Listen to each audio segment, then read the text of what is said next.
చెప్తాయినా కత్తులు కూడా కోలాడ ఆడతాం బిడ్డ కబర్తారు. మా పరికత్తులు లేసేనుకో నీ గడికి ఏడ కడతామని చెప్తామని చెప్తాం.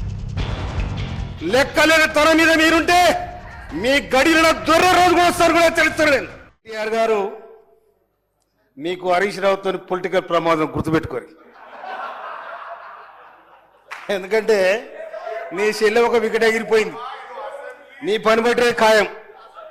ఎందుకంటే మీరు పోటీపడి దోసుకున్న రాష్ట్రాన్ని. మీ అందరికంటే ఎక్కువ హరీష్ రావు దగ్గరనే పైసలు ఉన్నాయి, అందరికంటే ఎక్కువ హరీష్ రావు దగ్గరనే పైసలు ఉన్నాయి. ఇక్కడ ఉన్న ఎమ్మెల్యేలు కేటీఆర్ గారు మీ మాట ఎవరు చెప్పండి, ఆడ ఉన్న ఎమ్మెల్యేలు ఎవరెవరు మీ మాట ఇడరో చెప్పండి. హరీష్ రావు మాట వింటారు. రేపు నేను ముంచేది ఖాయం, గుర్తుపెట్టుకోండి. ఎందుకంటే 2001 నుంచి చూస్తున్నాను.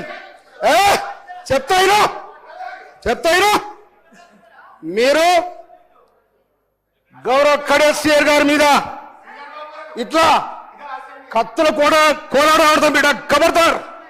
ఏమనుకుంటున్నావు? మా పరికత్తులు